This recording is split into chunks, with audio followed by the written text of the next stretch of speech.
What's up, guys? Welcome back to Digging Sports. It has definitely been a while since I've been here, and I do apologize for that. Trying to get some things in place and stuff like that. Um, as you can tell behind me, did a little updating um, in the break that I had that I taken. Again, I do apologize for not being here. I apologize to people who stick around and stay and subscribe to the channel. Um, Remember, still going on for the 1,000 subscribers. So let's hit that. Let's give out that $75 gift card um, for one lucky winner. Like I said, it's been crazy. It's been heavy. A lot of things going on in the sports world. Um, but today we're going to dig up the UGA National Championship victory. Um, so before we get into that, y'all be sure to like, subscribe, and drop a comment on what you think and what you'd like to see in future videos here from Digging Sports.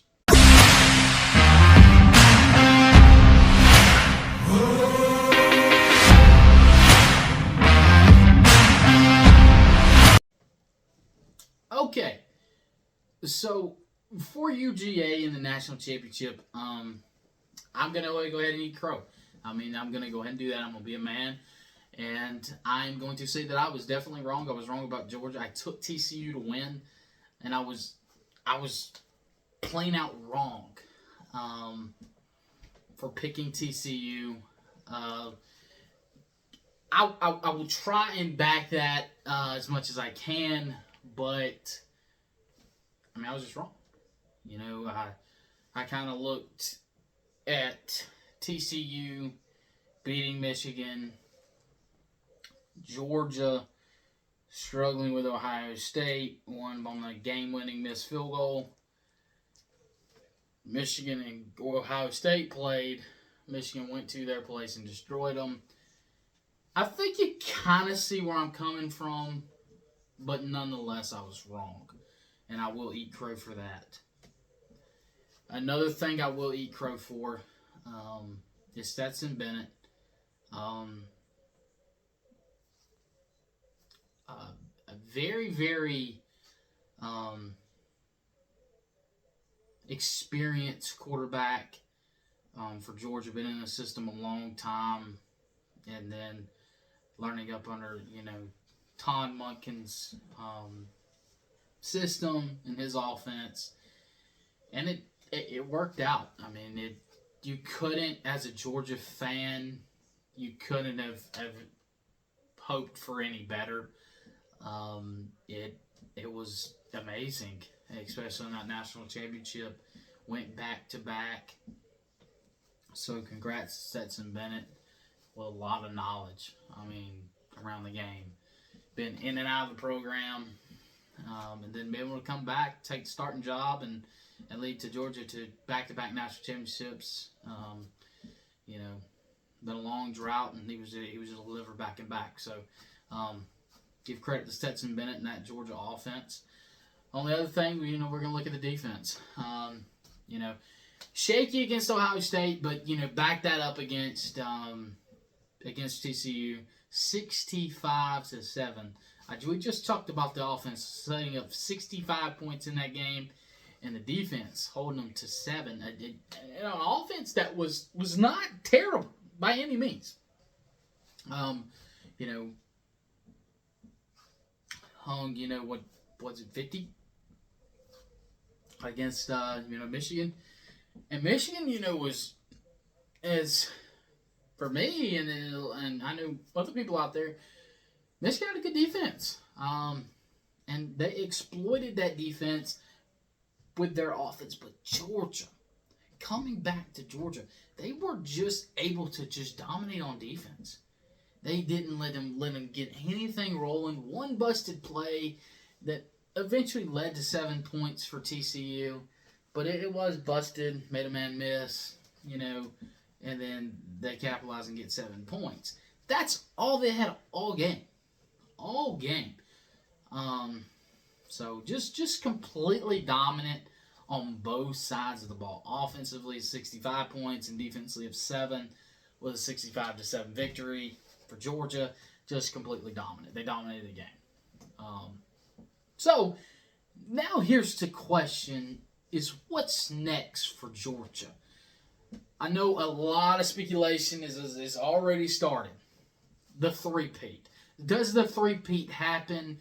We'll come back to it a little bit later here on the show, but just right now, I don't know if I take them to three-peat right now.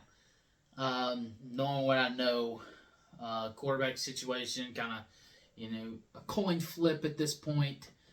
A lot is gonna have to shape up and see what happens and what's next for Georgia. Do they have the talent? Of course, Georgia has rolled in 5 stars after 5 stars after 5 stars recruiting classes up near the top. So talent is not the question. The question is, how long is it going to take that talent to develop? Does these new guys just develop very quickly? And people that we have seen, and Malachi Starks coming out of Jefferson, he was able to perform just like that. As some other, names as well. Georgia's not losing a lot to the draft, but they are losing some. But as Georgia fans like to say, they reload and they're going to go at it again, and they have every ounce of able to do that. They do. Their talent is there. It's just my question is the talent that has to step up, and they do have to reload. How long does it take that talent to live up to the standard of Georgia? So that was what I kind of see what's next for Georgia. But three-peat definitely on the table. Not taking that off the table for Georgia. So three-peat possible. Let's see what happens with the talent and where they develop. Okay, and to wrap up the show, a couple more things I want to talk about. I want to talk about the NFL Combine for the Dogs. Nolan Smith in the 40-yard dash, 4.39. Fastest 40-yard dash for a defensive lineman this year. And I want to say he's like second or third overall. Over all NFL combines at the 40-yard dash. Overall, one of the fastest. Since what I think it was 2000, since 2003, I think that was the correct number. Since 2003, one of the fastest times in the 40-yard dash. Very impressive. And I'm going to go ahead and say I think Nolan Smith, definitely going to see him a first-round pick. To where, don't know. A lot of things happens in the draft. I'm not going to be the type of person that comes out with a mock draft. Maybe your first 5 picks, maybe I can give you. I've seen a lot of speculation on, Will Anderson going number 1. I've seen C.J. Stroud going number 1. I've seen Bryce Young going number 1. A lot of things can happen in the draft. Trades happen, this, that, and the other. And that's a lot to account for, in the draft. So Dogs in the draft, a lot of talented faces from Georgia is going to be in that draft. Nolan Smith being one of them. A guy that I loved at Georgia. I thought he was a complete stud. I thought he was just, when you needed to play on defense, he was a guy to give you a play. And that guy I'm referring to is Kelly Ringo. That was, even when he played Tennessee, we took a shot deep one-on-one coverage, and he beats out Cedric Tillman, one of Tennessee's, offensive powerhouses on the offensive side of the ball. And he was able to outplay him, and got the jump on it. And he was able to make a big play in that game, just like he made a big play in last year's national championship. Sealed the deal against Alabama. With his big 6. So, just I mean, that's just a couple names: Nolan Smith, Kelly Ringo, for Georgia in the draft. Stetson Bennett. If you're Stetson Bennett fans, he's out there. Does he go first round pick? I don't think so. Maybe a second or third round pick. I would take him. I think he'd do a hell of a backup somewhere. Does the size get in the way? We have had short quarterbacks in the past. Kyler Murray being one, Russell Wilson being another. But he was throwing dimes at the combine. Ran like a 4.6 in the 40. So we'll see about Stetson Bennett. We'll see what happens with him in the NFL. But for Georgia, like I said, just a lot out there. So we'll see what happens for the Dogs in the draft.